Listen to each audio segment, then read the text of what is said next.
What if the truest words of Jesus were never meant for the crowds, but for those who could hear beyond the noise of the world?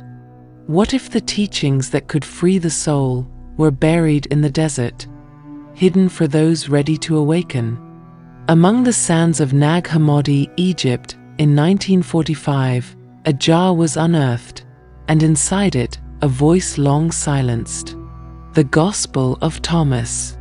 Scholars whisper that it may have been written around 120 AD, perhaps even before the Gospels of Matthew, Mark, and Luke.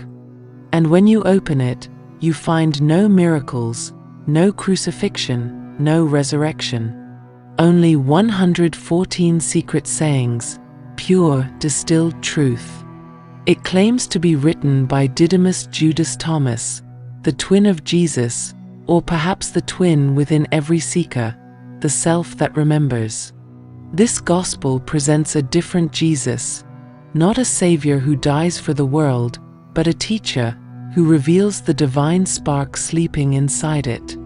It speaks of light trapped in flesh, of souls drunk on illusion, forgetting they are fragments of the eternal. And it says, salvation doesn't come through faith, but through knowing. Through remembering that the kingdom is not coming, it's already here. Each of these sayings is a mirror, a code, a key. And tonight, one by one, we will unveil them all. Now, let us begin with saying 1. Whoever finds the interpretation of these sayings will not taste death. Death here isn't the body's end, it's ignorance, the sleep of the soul. To interpret means to see through symbols, to awaken from illusion. The one who understands these sayings transcends fear itself, because they awaken to what never dies, pure awareness. When you decode the mystery within you, you don't escape death, you realize you were never bound by it. Knowledge becomes resurrection. Saying 2, let him who seeks continue seeking until he finds. When he finds, he will become troubled. When he becomes troubled, he will be astonished, and he will rule over the all. Spiritual truth doesn't soothe first, it shatters. The seeker's world breaks before it rebuilds. The troubling is the death of illusion, the astonishment is awakening to divine reality. And when the false self dies, what remains is mastery, ruling over all, not as dominion, but as harmony with everything. True power begins the moment comfort ends. Saying 3, if those who lead you say to you, see, the kingdom is in the sky, then the birds will precede you. If they say, it is in the sea, then the fish will precede you. But the kingdom is within you and it is outside you. The greatest misdirection is to search elsewhere. The kingdom is not a destination, but perception, a consciousness that fills all things. It is within the heartbeat and beyond the stars. When you realize this, you stop chasing God and start becoming aware of God. The outer world reflects the inner. Those who see this truth live as mirrors of eternity. Saying 4, the man old in days will not hesitate to ask a little child 7 days old about the place of life, and he will live. The child symbolizes innocence, untouched perception. Spiritual wisdom is not learned but remembered. The elder who kneels before innocence finds life again. To live is to see freshly, without judgment or memory. The ancient within us must bow to the newborn, our unconditioned awareness. Only when wisdom surrenders to wonder does the eternal life return. Saying 5, Recognize what is before your eyes, and what is hidden from you will be revealed to you. We often seek divine mystery while ignoring the miracle in plain sight. Awareness itself is the door. When you truly see, not through thought but through still presence, the veil thins. The hidden doesn't appear as something new, it's what was always here, now perceived clearly. The sacred is never elsewhere, it's just unseen by the distracted. Saying 6, his disciples questioned him and said to him, "Do you want us to fast? How shall we pray? Should we give to charity? What diet shall we observe?" Jesus said, "Do not tell lies, and do not do what you hate, for all things are plain in the sight of heaven." This is not about rituals but integrity. The divine sees through performance. Fasting, praying, giving, all are empty without alignment. When your outer actions match your inner truth, you become transparent before heaven. To not do what you hate means to live without hypocrisy. That is the highest prayer. Authenticity is holiness. Saying 7, blessed is the lion which becomes man when consumed by man, and cursed is the man whom the lion consumes, and the lion becomes man. The lion is the primal nature, ego, desire, instinct. If you master it, your animal becomes divine. If it consumes you, the divine becomes beastly. To let awareness devour impulse is enlightenment. But to be eaten by your lower nature is to fall into forgetfulness. You are the tamer and the beast. Which one wins determines your world. Saying 8, and he said, "Man is like a wise fisherman who cast his net into the sea and drew it up from the sea, full of little fish. Among them the wise fisherman found a fine large fish. He threw all the little fish back into the sea and chose the large fish without difficulty." The sea is the world's noise. The small fish are fleeting desires and distractions. The large fish is the one truth, the self-realized soul. The wise one knows to let go of the temporary and hold on to what is eternal. Life constantly offers small catches. Wisdom is choosing what feeds the spirit, not the ego.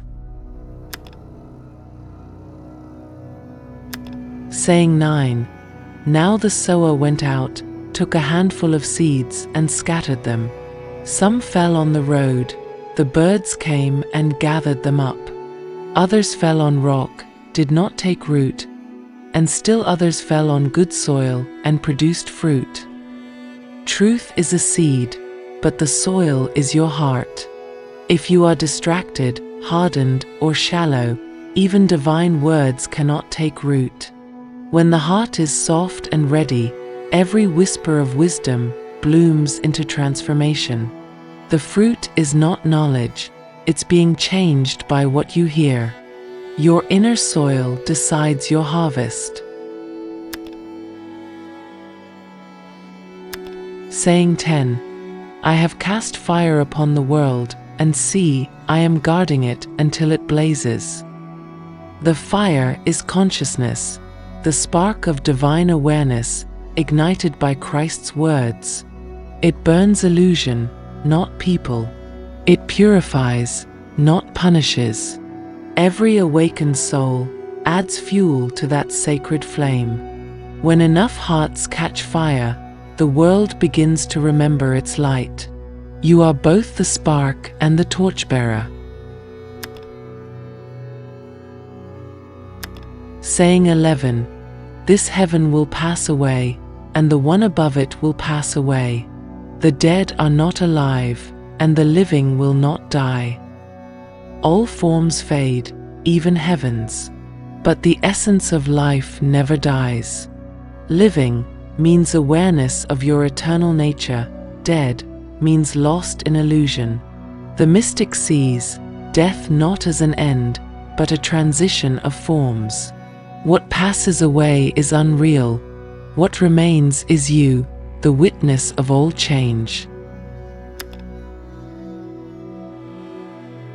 Saying 12. The disciples said to Jesus, "We know you will depart from us. Who is to be our leader?" Jesus said to them, "Wherever you are to go to James the just, for whose sake heaven and earth came into being." James symbolizes the just, the inner guide of discernment. When the outer teacher departs, the inner one must awaken. The true leader is the consciousness that aligns with justice, clarity, and balance. To follow James is to follow truth, not personality. Heaven and earth arise in harmony through inner righteousness. Saying 13. Jesus said to his disciples, "Compare me to someone and tell me whom I am like." Simon Peter said, "You are like a righteous angel." Matthew said, "You are like a wise philosopher." Thomas said, "My mouth cannot say whom you are like." Jesus said, "I am not your teacher, because you have drunk, you have become intoxicated from the bubbling spring which I have measured out." Thomas sees what others can't describe, the indescribable nature of the divine. Once truth is tasted, words fail. Jesus affirms, divinity isn't outside, it's flowing within. The bubbling spring is living awareness. Once you drink from it, you no longer follow, you become. The teacher disappears when the student awakens. Saying 14. If you fast, you will bring sin upon yourselves, and if you pray, you will be condemned, and if you give alms, you will harm your spirits. When you go into any land, and walk about in the districts, if they receive you, eat what they will set before you, and heal the sick among them. Jesus warns against spiritual pride, the ego hiding in holiness. True fasting is detachment from illusion, not food. True prayer is silent alignment, not words. True giving is from compassion, not image. Wherever you go, carry healing presence, not judgment. The awakened feed the world through being, not ritual. Saying 15. When you see one who was not born of woman, fall on your faces and worship him, that one is your Father. To not be born of woman symbolizes the uncreated, pure spirit, the eternal source. This isn't a person, but a realization. When you encounter awareness itself, that which watches all, bow before it within yourself. Worship is recognition, not submission. You meet the Father every time you awaken, from thought into presence. Saying 16. Men think perhaps that it is peace which I have come to cast upon the world. They do not know it is dissension which I have come to cast upon the earth, fire, sword, and war. Christ's war is inner conflict, truth clashing with illusion. Awakening disrupts false peace. When the soul begins to see clearly, it breaks from conformity, comfort, and deception. The fire and sword are symbols of transformation. Real peace isn't the absence of conflict, but the triumph of awareness over ignorance. Saying 17. I shall give you what no eye has seen, what no ear has heard, what no hand has touched, and what has never occurred to the human mind. This is the mystical promise, direct knowing. The divine cannot be imagined or described, it can only be experienced. When consciousness awakens beyond thought, it touches what no sense can grasp, infinite awareness. The mind can't conceive it, but the soul remembers it. This is revelation beyond religion. Saying 18, the disciples said to Jesus, "Tell us how our end will be." Jesus said, "Have you discovered then the beginning that you look for the end? For where the beginning is, there will the end be." The end and beginning are one, the Alpha and Omega within consciousness. Time is illusion, the circle never began nor ends. To know your origin, pure awareness, is to dissolve the fear of endings. Death, rebirth, cycles, all are movements within the same still center. Return to the beginning, and the end loses its sting. Saying 19, blessed is he who came into being before he came into being.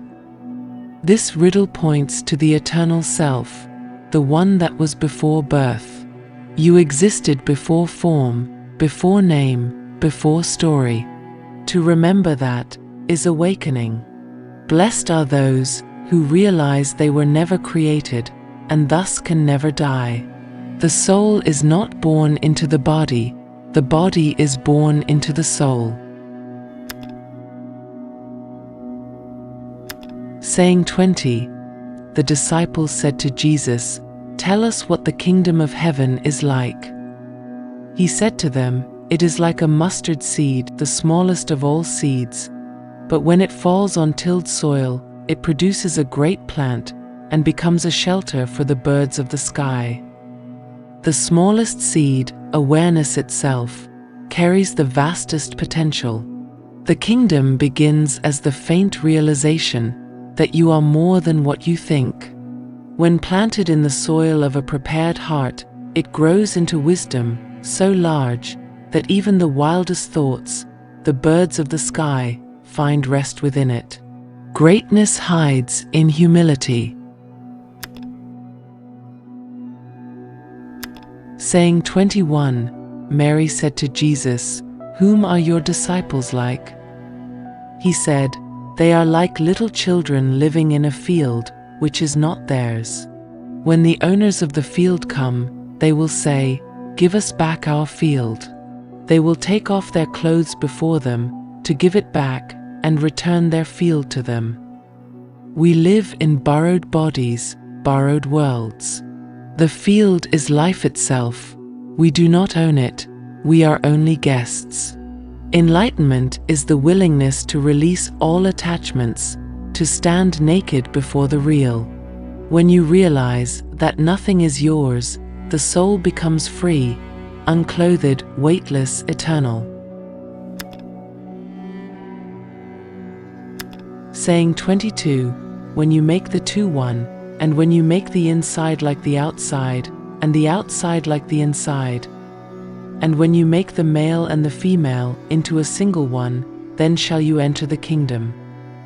This is the secret of divine unity, the alchemy of opposites. The kingdom reveals itself when duality dissolves. Male and female are not genders, but energies, activity and stillness, thought and silence. When you reconcile your contradictions, the veil tears. Heaven isn't reached, it's remembered within the harmony of your own being. Saying 23, I shall choose you, 1 from 1,000 and 2 from 10,000, and they will stand as a single one. Few seek truth beyond words. Most cling to belief, only a few dare to see. But the chosen are not favorites, they are ready. The 1 from 1,000 symbolizes the rarity of inner awakening. When truth touches them, individuality dissolves, and they stand as one, united in consciousness, not identity. Saying 24, his disciples said, show us the place where you are, since it is necessary for us to seek it." He said to them, "Whoever has ears, let him hear. There is light within a man of light, and he lights up the whole world. If he does not shine, he is in darkness. You are both the lamp and the flame." The place of Jesus is not physical, it is the awakened state. When you ignite your inner light, your perception transforms the world. The enlightened don't escape darkness, they illuminate it. The kingdom is not found, it's switched on within you. Saying 25. Love your brother like your soul, guard him like the pupil of your eye. To love another as yourself is not sentiment, it is seeing truly. The pupil is both fragile and central to sight. Protect love as you protect your vision, for how you see others determines how you see the divine. The awakened one knows, all are mirrors of the same eternal eye. Saying 26. You see the mote in your brother's eye, but you do not see the beam in your own eye. When you cast out the beam from your own eye, then you will see clearly to cast out the mote from your brother's eye. Judgment blinds. The ego thrives by projecting its shadow outward. The beam is your own unhealed perception. Clear your vision first, then compassion naturally corrects others without words. The one who sees their own darkness has no need to condemn anyone. True clarity begins in self-honesty. Saying 27. If you do not fast from the world, you will not find the kingdom of God. If you do not observe the Sabbath as Sabbath, you will not see the Father. To fast from the world is to detach from constant distraction, to stop feeding the noise of thought. The Sabbath is not a day but a state, inner stillness. When the mind rests, the divine is revealed. The fast is silence, the Sabbath is awareness. God appears when you stop running from the now. Saying 28. I took my stand in the midst of the world, and in flesh I appeared to them. I found all of them drunk, I found none of them thirsty. And my soul ached for the children of men, for they are blind in their hearts. Humanity is intoxicated, not by wine, but by distraction. We crave everything except awakening. Jesus stands in the center, the point of balance, calling us to sobriety of spirit. The ache of Christ is compassion, seeing that our blindness is self-inflicted. The cure is thirst, to want truth more than comfort. Saying 29. If the flesh came into being because of spirit, it is a wonder. But if spirit came into being because of the body, it is a wonder of wonders. Yet I marvel at how this great wealth has made its home in this poverty. The body is temporary clay, spirit is infinite. Yet the infinite chooses to dwell within flesh. That is the divine paradox. Consciousness lives inside limitation to awaken through it. You are the richest treasure hidden inside fragile form. To realize that is to see heaven wearing human skin. Saying 30. Where there are three gods, they are gods. Where there are two or one, I am with him. Multiplicity creates confusion, unity births presence. The three symbolize divided perception, belief, doubt, and fear. The one is consciousness, whole and undivided. Where mind ceases to fragment truth, the divine appears. Christ consciousness dwells not in number, but in wholeness. When the many become one within you, He is there. Saying 31. No prophet is accepted in his own village. No physician heals those who know him. Familiarity blinds. When people believe they already know, they stop seeing. The prophet is rejected because truth demands change, and the known resists transformation. Healing requires humility, the willingness to see beyond the past image. Sometimes, distance is needed for recognition. The message is timeless. Truth rarely fits where comfort rules. Saying 32. A city built on a high hill and fortified cannot fall, nor can it be hidden. The city is the soul awakened. When consciousness rises to higher understanding, truth, clarity, compassion, nothing can shake it. The fortress is not walls, but awareness. And though the awakened may hide in plain sight, their light cannot be concealed. The soul's stability is its transparency. Saying 33. What you hear in your ear, proclaim from your rooftops. For no one lights a lamp and puts it under a bushel, nor does he put it in a hidden place, but he sets it on a lampstand, so that all who enter and leave may see its light. Revelation demands expression. When insight comes, share it, not as doctrine, but as illumination. Truth kept secret stagnates. To speak light is to multiply it. The world grows brighter each time. One awakened soul refuses to dim. The lamp of understanding burns to guide others home. Saying 34.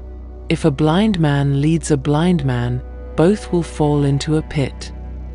Blind leadership is ignorance guiding ignorance. When we follow those without inner sight, systems, authorities, egos, we all stumble. The true guide does not lead you, but points within you. Spiritual vision is personal. No one can walk it for you. Seek teachers who awaken your eyes, not demand your loyalty. Saying 35. It is not possible for anyone to enter the house of the strong man and take it by force unless he binds his hands, then he will be able to plunder his house. The strong man is the ego guarding the subconscious.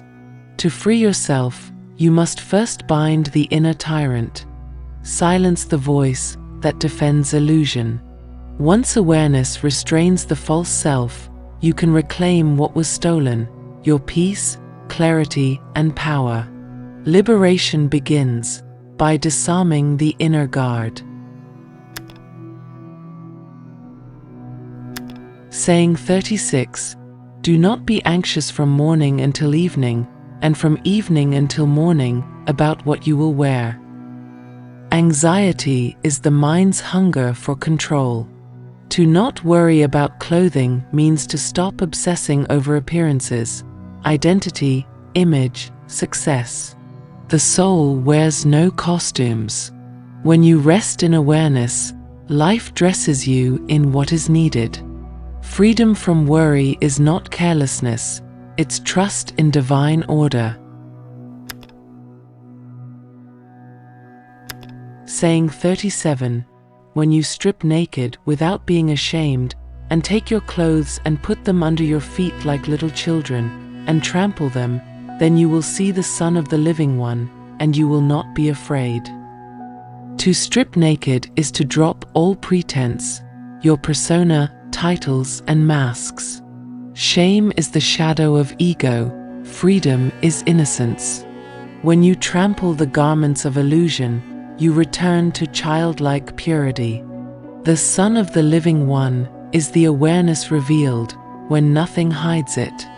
Fear dissolves in authenticity. Saying 38. Many times you have desired to hear these words, which I am saying to you, and you have no one else to hear them from. There will be days when you will seek me and you will not find me. Truth is available only in the present moment.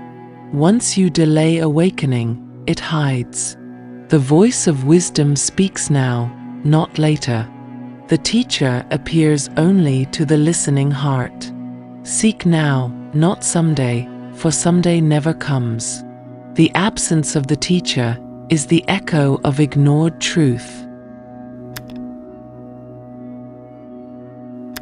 Saying 39. The Pharisees and the scribes have taken the keys of knowledge and hidden them. They themselves have not entered, nor have they allowed to enter those who wish to. Institutional power often hides truth behind interpretation. The keys are inner, direct experience, not doctrine. When authority replaces awareness, the door closes. But Jesus hands the keys back to the seeker: self-knowledge, consciousness, awakening. No one can bar the kingdom once you realize it was never locked. Saying 40. A grapevine has been planted outside of the Father, but being unsound, it will be pulled up by its roots and destroyed. The grapevine is the ego, identity separated from its source. Anything that grows apart from truth withers. The world often builds its vines on illusion, pride, fear, comparison. But what is not rooted in the divine cannot survive awakening. The soul's task is to uproot false growth and return to the eternal vineyard, the unity of being. Saying 41. Whoever has in his hand, to him will more be given, and whoever has nothing, from him will be taken away, even the little that he has. Consciousness multiplies what you recognize. Awareness attracts awareness.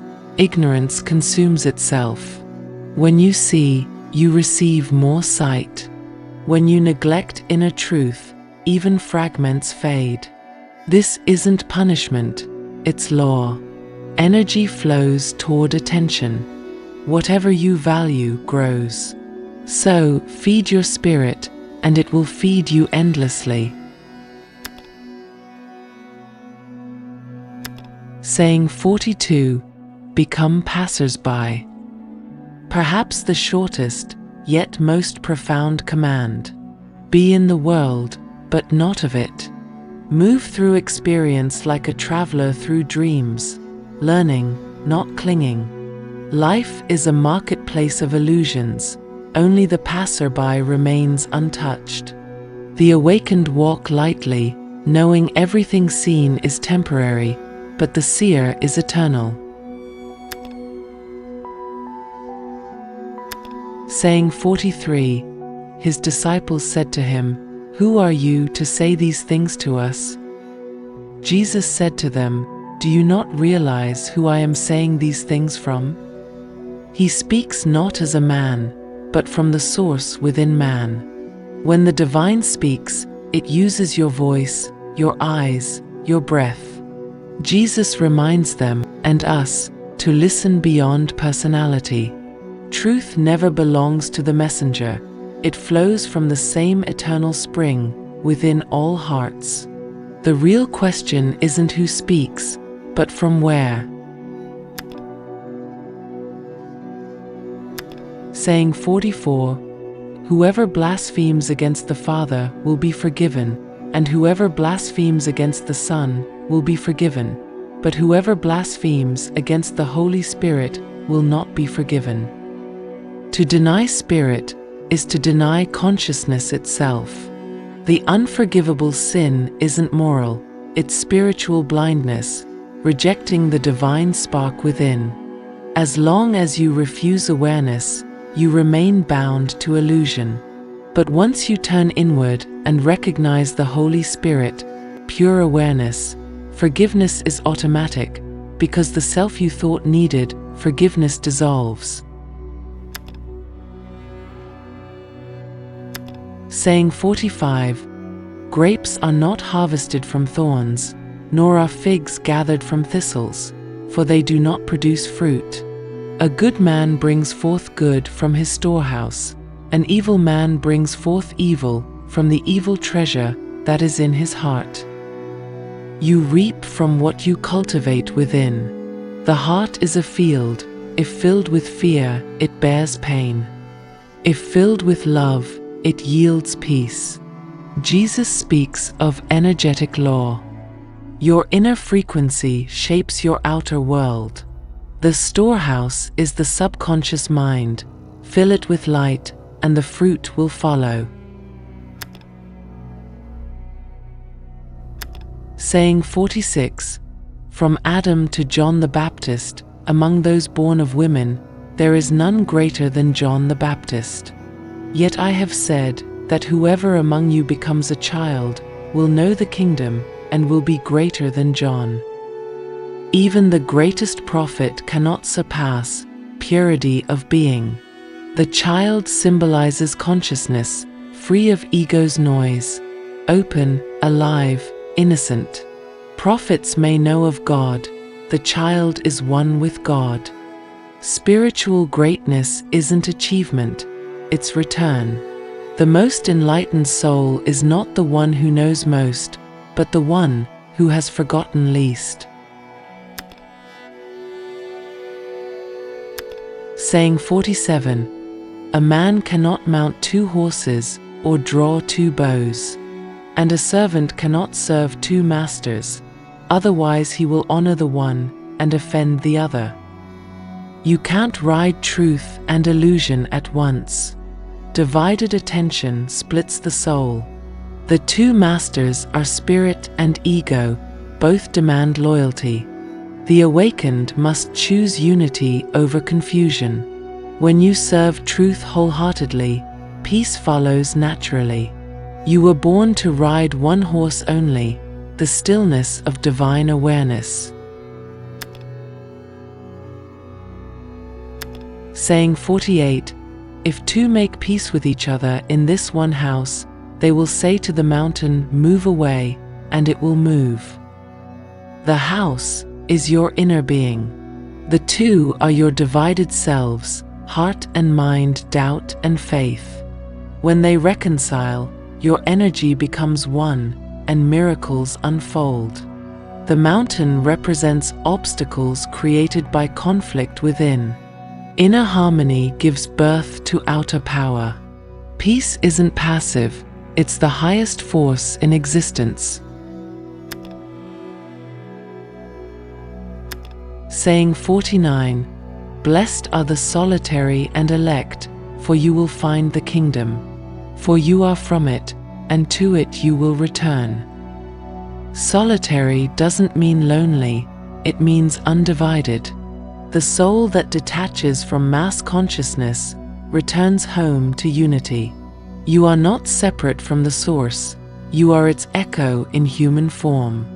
To awaken is to remember where you came from and realize you never left. The circle closes, and you rest in the infinite. Saying 50. If they say to you, where did you come from? Say to them, we came from the light, the place where the light came into being through itself. This is pure gnosis, the self-born light. You are consciousness aware of itself. The light that came into being through itself is the divine self that has no cause. You are not a creation, but a manifestation. To know this is liberation, realizing you are not the reflection, but the luminous source behind it. Saying 51. His disciples said to him, when will the repose of the dead come about, and when will the new world come? He said to them, what you look forward to has already come, but you do not recognize it. The new world isn't coming, it's already here, hidden beneath perception. The resurrection of consciousness has no date, it's an unveiling. Heaven is not a future event but a present state, missed by eyes that look instead of see. The end of waiting is awakening.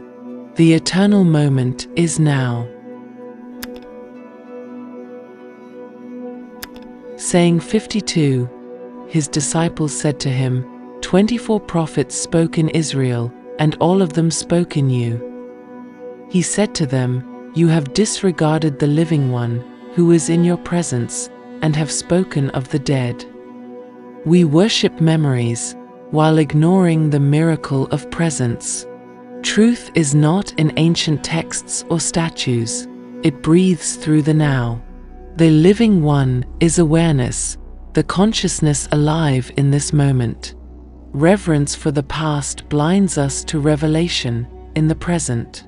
The sacred doesn't live in history, it lives in you. Saying 53. His disciples said to him, is circumcision beneficial or not? He said to them, if it were beneficial, their father would beget them already circumcised. But the true circumcision in spirit has become entirely profitable. Jesus speaks of inner purity, not physical ritual. Circumcision in spirit is cutting away illusion, trimming the unnecessary from consciousness. True spirituality is inward refinement. The Father births all pure, it is man who adds excess layers of belief and identity. The path is not to gain more, but to remove what hides the divine core. Saying 54. Blessed are the poor, for yours is the kingdom of heaven. Here, poor means empty of ego, detached from possession. Poverty of spirit is openness, the absence of arrogance. The world sees lack, heaven sees space. The uncluttered heart becomes a throne for the divine. When you stop claiming ownership of things, opinions, or even identity, the kingdom moves in. Saying 55. Whoever does not hate his father and mother cannot be my disciple, and whoever does not hate his brothers and sisters, and take up his cross in my way, will not be worthy of me. Hate here means detach. It's not contempt, it's freedom from inherited identity. To follow truth, one must rise beyond family conditioning and collective belief. The cross symbolizes inner transformation, the sacrifice of the false self. True discipleship begins when you no longer live to please, but to awaken. Saying 56. Whoever has come to understand the world has found a corpse, and whoever has found a corpse is superior to the world. The world is illusion, ever-changing, impermanent. To understand it is to see its emptiness. But that realization liberates you. When you see the corpse for what it is, a temporary form, you transcend attachment. You don't despise life, you see through it. You walk among the dead as one who is truly alive. Saying 57. The kingdom of the Father is like a man who had good seed. His enemy came by night and sowed weeds among the good seed. The man did not allow them to be pulled up. He said to them, lest you go to pull up the weeds, and you pull up the wheat with them. The weeds are false thoughts, planted by the unconscious. The wheat is truth. The wise man waits, allowing both to grow until the right moment. Patience is spiritual strength. If you rush to destroy your flaws, you may uproot your wisdom too. Awareness must ripen naturally. Let truth sort itself from illusion in divine timing. Saying 58. Blessed is the man who has suffered, he has found life. Suffering is not punishment, it's awakening in disguise. Pain cracks the shell of ignorance, allowing light to enter. Only those who face darkness without fleeing discover the eternal beneath it. To suffer consciously is to transform. Every wound becomes a doorway to deeper life. Saying 59. Take heed of the living one while you are alive, lest you die and seek to see him and be unable to do so. This is the call to urgency. The living one is the divine presence within you now. If you postpone awakening until after death, you miss the purpose of life itself, to awaken here in form through awareness. Don't wait for heaven, recognize it breathing through you. Life is your initiation, not your delay. Saying 60. A Samaritan carrying a lamb on his way to Judea said to his disciples, "That man is carrying the lamb alive." They said to him, "So that he may kill it and eat it." He said to them, "As long as it is alive he will not eat it, but only if he kills it will he eat it." The lamb is consciousness, alive when pure, devoured when objectified. When you try to consume awareness through egoic analysis, you kill its living essence. To know truth, you must be it, not dissect it. The lamb's life is sacred presence. When you consume it, you lose its innocence. Saying 61. Two will rest on a bed, the one will die, and the other will live. Two natures dwell within you, the mortal and the eternal. One sleeps, the other awakens. When awareness arises, the false self dies. This is the inner crucifixion, not of flesh, but of ignorance. Those who awaken while living will never truly die again. Saying 62. Jesus said, "It is to those who are worthy of my mysteries that I tell my mysteries." Worthiness is not moral perfection, it is readiness. The mysteries open only to those who look inward without fear. The kingdom hides, not out of cruelty, but protection. Truth cannot be forced into unready hearts. The gate appears when you stop demanding proof and start listening in silence. Saying 63. There was a rich man who had many possessions. He said, "I will fill my storehouses with fruit and grain and have no worry." That night he died. Possession is illusion. Every grasped moment slips through your hands. The story is not about death, but awakening, that tomorrow is never guaranteed. True wealth cannot be stored, only lived. The wise gather awareness, not things. The fool hoards dust and loses eternity. Saying 64. A man prepared a dinner and invited many, but his servant went to call them, and they all began to excuse themselves. Then the master said, "Go out into the streets and bring those you find to dine." The feast is enlightenment, open to all, yet refused by those preoccupied with the world. The invitations go out constantly, few answer. The divine hosts everyone who hungers for truth, not status. The beggars who accept the call are richer than kings who decline it. Saying 65. A good man owned a vineyard. He let it out to husbandmen who agreed to pay him rent. When harvest time came, they beat his servants and killed his son. The vineyard is the world. the owner is the divine. Humanity exploits creation and rejects wisdom, the servants and son. This parable reveals the cycle of ignorance.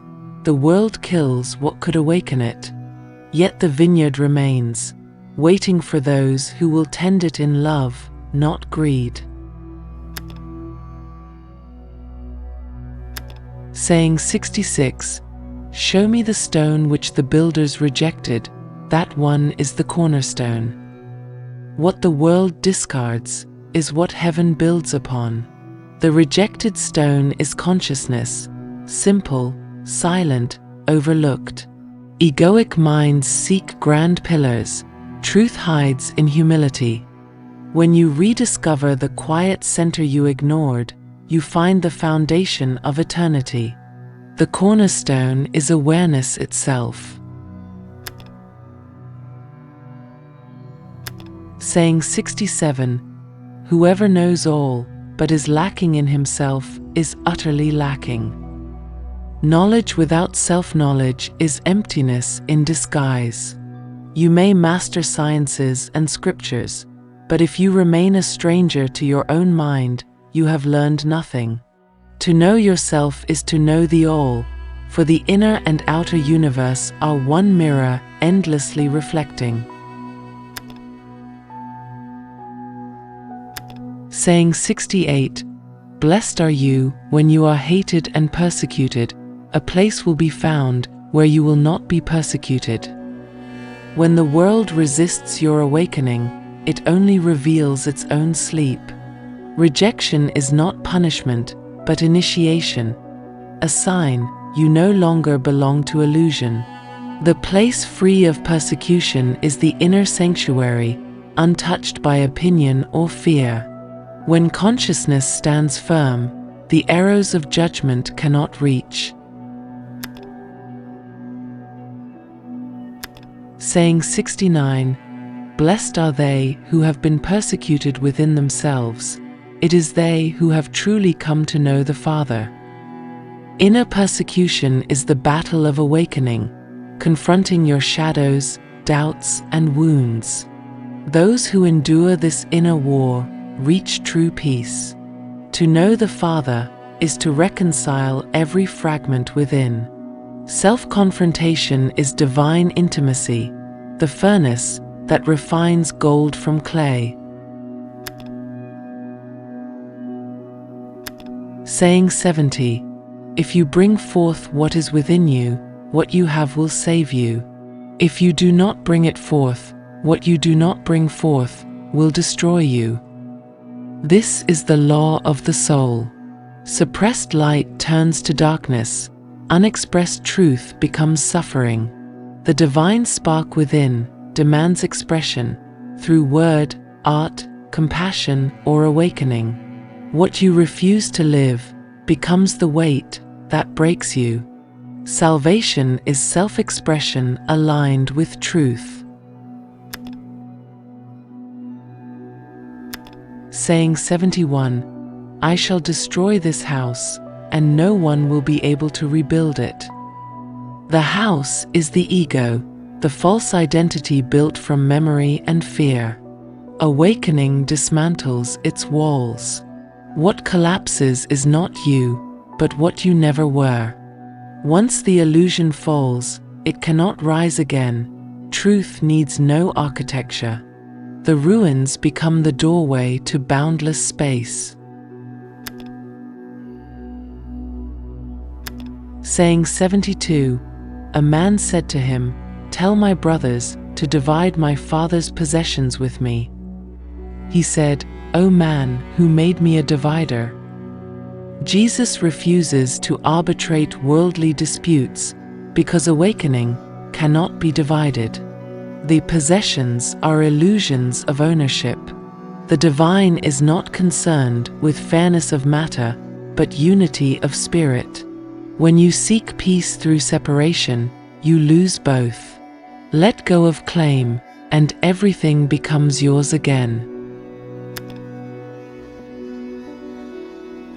Saying 73. The harvest is great, but the laborers are few. Truth is abundant, seekers are scarce. The harvest is the potential for awakening in every soul. Yet few dare to work the field, to face themselves, to cultivate stillness. The laborer is not a preacher, but a practitioner. The work is inner transformation. Every breath of awareness is a seed sown for eternity. Saying 74. There are many standing at the door, but the solitary ones are those who will enter the bridal chamber. The door is awakening. Many stand near it through belief or ritual, but few enter. The bridal chamber is union of soul and spirit, the mystical marriage where duality dissolves. The solitary are those who stand alone within themselves, whole and unfragmented. Only unity enters unity. Saying 75. The kingdom of the Father is like a woman who took a little leaven and hid it in dough. It leavened the whole lump. Small acts of awareness transform everything. The leaven is consciousness, subtle yet unstoppable. One spark of understanding permeates the entire being. Spiritual growth is quiet but total. Once truth enters, nothing remains untouched. The divine works invisibly, like yeast in bread, until the whole self rises. Saying 76. The kingdom of the Father is like a merchant who had a supply of merchandise and found a pearl. The merchant was prudent. He sold all his goods and bought the single pearl. The pearl is enlightenment, the single treasure worth everything. The merchant's trade symbolizes surrender, letting go of countless lesser pursuits for the one reality that never fades. When you discover the pearl of awareness, all desires lose their glitter. Only truth satisfies the infinite hunger. Saying 77. I am the light that is over all things, I am the all. The all has come forth from me, and the all has returned to me. This is not ego, but divine identity speaking, the voice of consciousness itself. Everything arises from the same luminous source and returns to it. To say, I am the all, is to recognize the self in everything. The awakened one no longer sees separation, only the endless dance of light, knowing itself. Saying 78. Why did you come out into the desert? To see a reed shaken by the wind? And to see a man clothed in soft raiment? Behold, they who wear soft raiment are in kings' houses. The desert is the place of truth, empty of comfort, empty of distraction. The seeker must leave luxury behind to meet reality. Spiritual vision isn't born in softness, but in silence. When you venture into the desert of your own mind, you meet the wind that strips away everything false and find what cannot be moved. Saying 79. A woman in the crowd said to him, Blessed is the womb which bore you, and the breasts which nourished you. He said, Blessed are those who have heard the word of the Father and have kept it in truth. Jesus redirects reverence from bloodline to consciousness. Biological birth matters less than spiritual hearing. To keep the word means to live aligned with divine awareness, not memorize but embody. The true womb is the receptive heart. Those who conceive truth within become the living offspring of the light. Saying 80.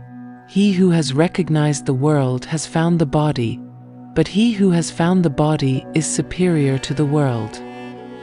To find the body means to awaken from mental illusion into embodied awareness. The world is projection, the body the anchor of presence. When you recognize your body as the temple of consciousness, you transcend the world's hypnosis. Flesh becomes holy, and the mundane becomes divine. The awakened are not above the world, they see through it. Saying 81. Let him who has become rich become king, and let him who has power renounce it. Richness here means inner abundance. When you discover the wealth of awareness, you rule effortlessly, not through control but through wisdom. And yet, once you grasp power, you must surrender it. True mastery is gentle. Real authority flows from humility. The spiritual king governs by not governing at all. Saying 82. He who is near me is near the fire. He who is far from me is far from the kingdom. Christ is consciousness, the living flame. To come near him is to draw close to truth, which burns away illusion. The fire is not punishment, it is purification. The more you resist awakening, the colder your soul becomes. Those who dare to stand near the inner fire are warmed, transformed, reborn. Saying 83. Images are visible to man, but the light within them is hidden in the image of the light of the Father. He will be manifested, but his image will be concealed by his light. Everything you see is an image of divine light, disguised as form. The world hides God in plain sight, like sunlight concealed by its own brightness. When you awaken, you no longer see things, you see light playing as things. The image dissolves, the source shines. God was never gone, only unseen. Saying 84. When you see your likeness, you rejoice. But when you see your images which came into being before you, and which neither die nor are manifested, how much will you bear? The images before you are archetypes, eternal aspects of consciousness. They neither live nor die, because they are ideas in the divine mind. To see them is to glimpse your ancient self, the soul before birth. Such vision humbles and overwhelms. It's not fantasy, it's remembrance of the infinite you once were and still are. Saying 85. Adam came into being from a great power and a great wealth, and he did not become worthy of you. For if he had been worthy, he would not have tasted death. Adam symbolizes the human mind, powerful, creative, yet unconscious. Not worthy means unaware of its own source. Death entered only when man forgot his origin. To awaken is to reclaim that lost inheritance, to remember that consciousness never truly fell, it only dreamed it did. You are the Adam, reborn through awareness. Saying 86. The foxes have their holes, and the birds have their nests, but the Son of Man has no place to lay his head and rest. The awakened mind cannot settle in illusion. Ego finds comfort in roles and routines, the foxes and birds of thought. But the Christ consciousness is restless in falsehood, it cannot rest in illusion. The Son of Man belongs nowhere, because he belongs to everything. True rest is only in the eternal. Saying 87. Wretched is the body that depends on a body, and wretched is the soul that depends on these two. Dependence binds the soul. When your sense of self depends on others' validation or external forms, suffering follows. The two are body and ego, both fleeting. The awakened soul stands free, anchored not in flesh or thought, but in timeless awareness. Freedom begins where dependence ends. Saying 88. The angels and the prophets will come to you and give you what is yours. And you too give them what is in your hands and say to yourselves, when will they come and take what is theirs? The angels and prophets are higher aspects of your own consciousness, insights, intuition, wisdom. They deliver gifts when you are ready to receive. Exchange is sacred. The more you give your awareness to light, the more light gives back. The question is not when they come, but when you are open enough to notice. Saying 89. Why do you wash the outside of the cup? Do you not realize that he who made the inside is the same one who made the outside? Outer purity without inner clarity is vanity. The divine created both the visible and invisible, and both must be honored.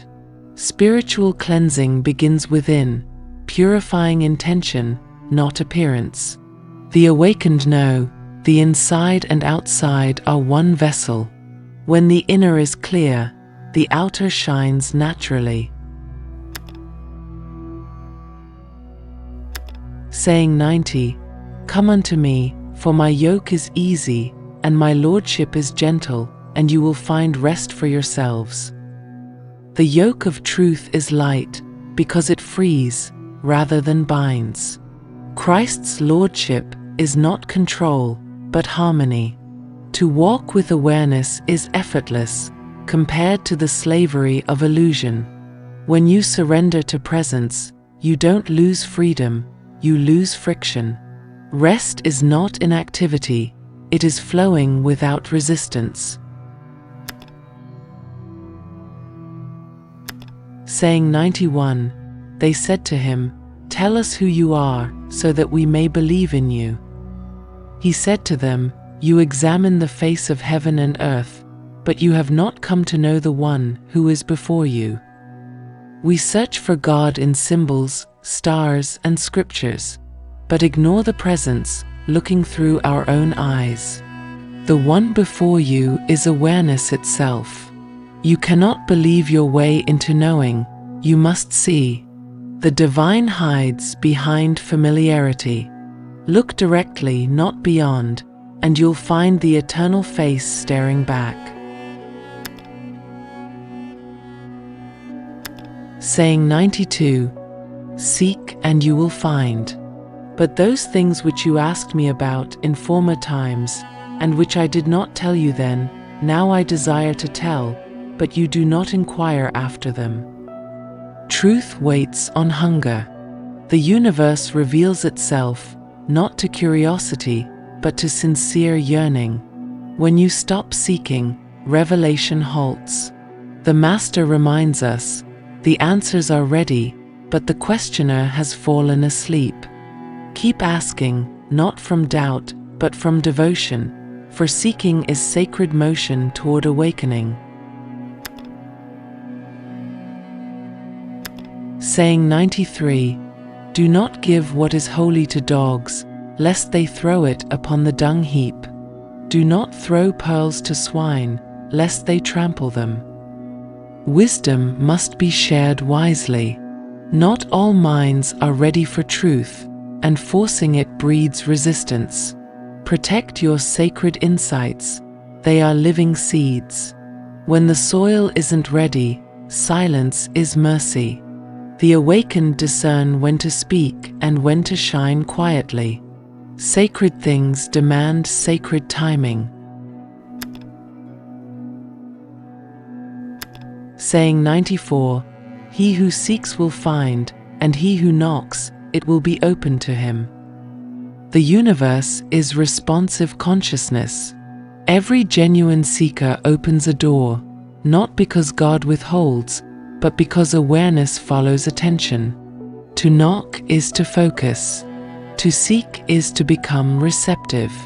The door you knock on is within, and the one who opens it is also you.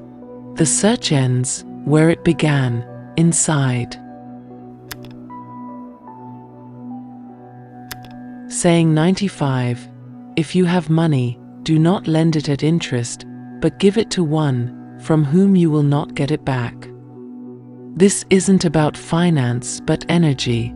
Give without expectation, and your soul expands. Interest breeds control. Generosity breeds abundance. To give freely is to trust the divine circulation of life. What you release without clinging always returns multiplied, not in form but in peace. Saying 96. The kingdom of the Father is like a woman who took a little flour and made dough. She hid it in the dough and made large loaves. He who has ears, let him hear. Small awareness transforms the whole being.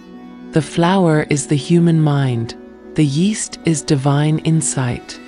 Once planted, even the smallest realization reshapes your entire consciousness. Growth may be hidden, but it's unstoppable. The kingdom doesn't arrive, it rises quietly within. Saying 97. The kingdom of the Father is like a woman carrying a jar full of meal. While she was walking on a distant road, the handle of the jar broke. The meal spilled out behind her on the road. She did not know it. She had not noticed the problem. When she reached her house, she put the jar down and found it empty. This is the tragedy of unconscious life, the gradual loss of spirit through inattention. We walk, unaware, leaking energy, time, love, awareness. The jar is the soul, the meal, divine potential. When you live on autopilot, you arrive at your destination empty. Mindfulness repairs the jar and restores the sacred meal within. Saying 98. The kingdom of the Father is like a man who wished to kill a powerful man. In his own house he drew his sword and thrust it into the wall to see if his hand could carry through. Then he slew the powerful man. The powerful man is ego. Before conquering illusion, one must practice awareness, testing the blade of discernment within. Every spiritual act is first an inward strike. Only when your sword is steady, your consciousness sharp, can you cut through the false self. The true warrior battles within, never without. Saying 99. The disciples said to him, "Your brothers and your mother are standing outside." He said to them, "Those here who do the will of my Father are my brothers and my mother. They are the ones who will enter the kingdom of my Father." Spiritual family transcends blood. The true brotherhood is formed by consciousness, not genetics. To do the will of the Father means to live in alignment with divine awareness. Those who awaken belong to one invisible lineage, the family of light. It is not about belonging somewhere, it is about becoming someone real.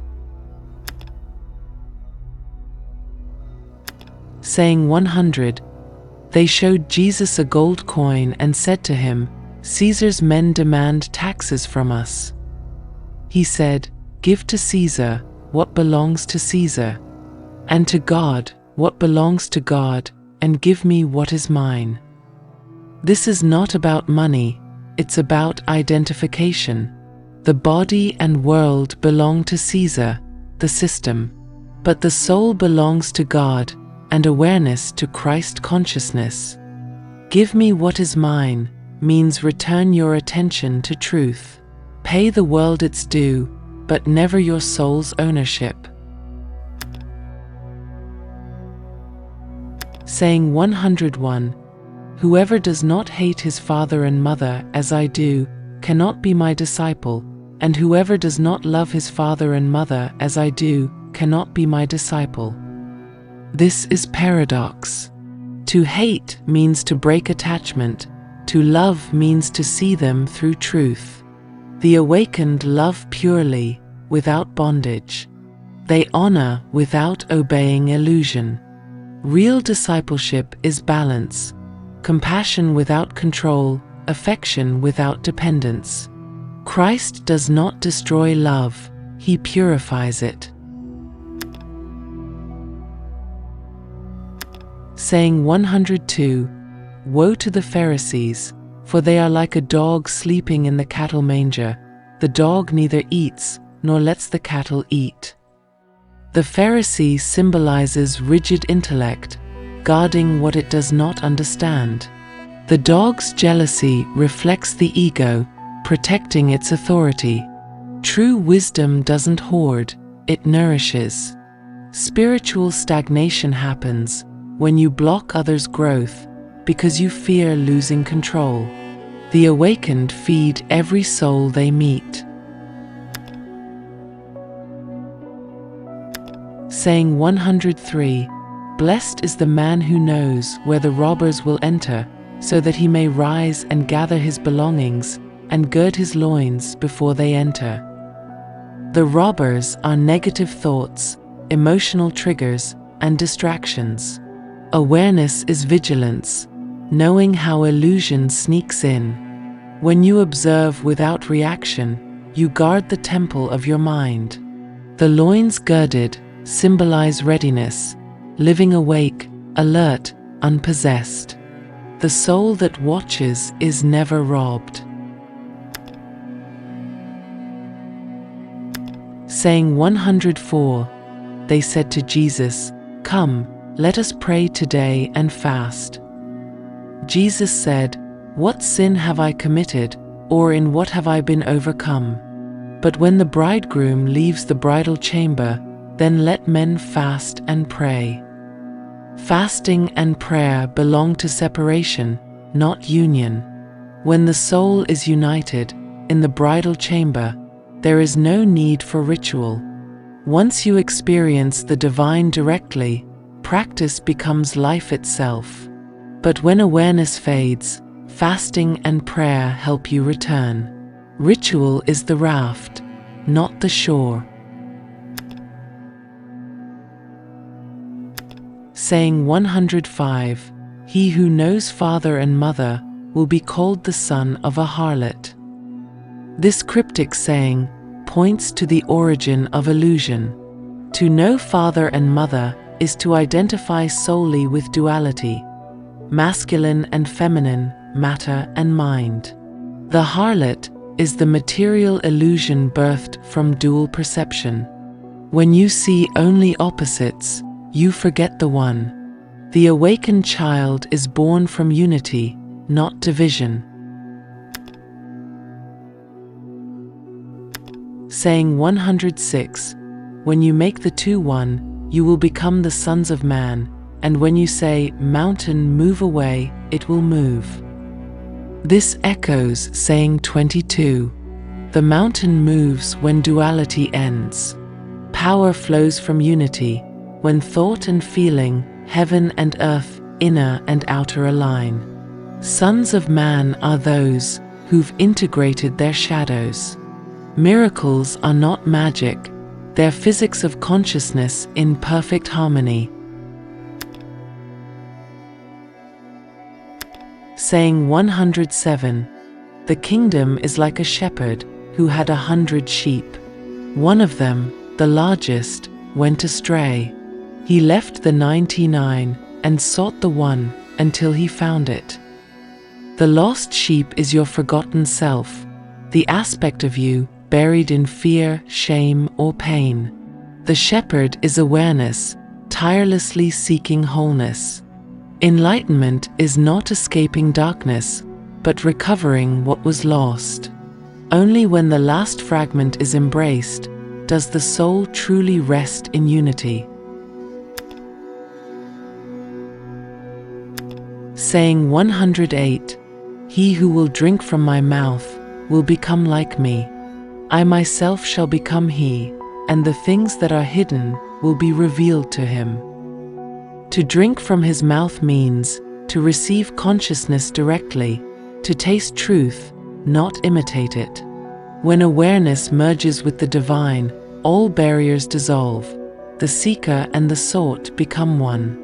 Revelation is not something given. It is what unfolds when separation ends. The master and the disciple share the same breath. Saying 109. The kingdom is like a man who had a treasure hidden in his field, but he did not know it. When he died, he left it to his son. The son discovered the treasure and began to lend money at interest to whom he wished. The treasure is divine awareness.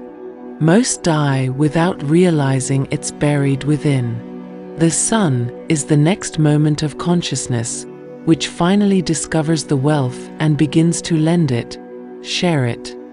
Awareness multiplies when expressed. The tragedy of humanity is inheritance forgotten. The miracle is rediscovery in every age. Saying 110. He who has found the world and become rich, let him renounce the world. Once you understand the world's workings, its illusions of success, fame, power, the next step is release. Renunciation isn't rejection, but transcendence. The enlightened walk through the market with empty pockets, but overflowing hearts. Freedom is not poverty, it is ownership of nothing, mastery of everything. Saying 111. The heavens and the earth will be rolled up in your presence, and he who lives from the living one will not see death. The universe itself is a projection of consciousness. When you awaken fully, all forms fold back into awareness. Rolled up means reabsorbed into the One. The living one is consciousness eternal. Those who live from it can watch galaxies die and never fear, for they are the witness behind creation. Saying 112. Woe to the flesh that depends on the soul. Woe to the soul that depends on the flesh. Dependency in either direction breeds imbalance. The soul must inhabit the body, but not be enslaved by it. The body must serve consciousness, not worship it. Harmony arises when both coexist as instruments of divine experience. The flesh expresses the soul animates the flesh, neither ruling, both serving. Saying 113. His disciples said to him, "When will the kingdom come?" Jesus said, "It will not come by waiting for it. It will not be said, 'Look here' or 'Look there.' Rather, the kingdom of the Father is spread out upon the earth, and men do not see it. The kingdom is not an arrival, it is recognition. We wait for light while standing in it. Heaven is not a destination, but perception purified. The divine hides in plain sight, because sight itself is divine. When your eyes open inwardly, the ordinary world shines as paradise already unveiled." Saying 114. Simon Peter said to them, "Let Mary leave us, for women are not worthy of life." Jesus said, "I myself shall lead her, in order to make her male, so that she too may become a living spirit, resembling you males. For every woman who makes herself male will enter the kingdom of heaven." This is symbolic, not literal. Male and female represent dual principles, receptive and active, inner and outer. To make the female male means unifying both energies into divine androgyny, perfect balance. Christ elevates Mary as the soul transcending polarity. The awakened being is whole, beyond gender, beyond form, beyond division. And thus, the 114 sayings of the Gospel of Thomas come full circle, not as commandments but as keys. Each saying whispers, "The kingdom is not coming, it is already here." What was buried beneath dogma and dust reveals a living gospel, one not meant to be worshipped but experienced. Jesus, the Christ, was never offering a religion. He was handing humanity its forgotten mirror. He did not ask for belief, he demanded awakening. The fire he cast still burns in every seeker who dares to look within. The sayings are riddles, because truth cannot be told, only remembered. And when you begin to interpret them, not with logic, but with silence, they awaken the same light that spoke through him. These teachings were hidden, because humanity wasn't ready to see itself as divine. But now, the veil thins. Every word of the Gospel of Thomas is an initiation. From separation to unity, from noise to stillness, from worship to realization. If you've listened closely, you have not just heard ancient wisdom, you've heard your own consciousness calling itself home. So remember, you are the treasure buried in the field. You are the seed in the soil, the leaven in the dough, the light hidden in the image. And the kingdom you seek has been quietly watching you all along. The gospel ends where awakening begins. The silence after these words is the voice of God within you. If this message awakened something within you, let it not fade. Comment, "I understood Jesus' words." Let it be your seal that the hidden sayings have touched your soul. Like this video to keep the truth flowing, share it so another seeker may awaken, subscribe so you never miss the next revelation.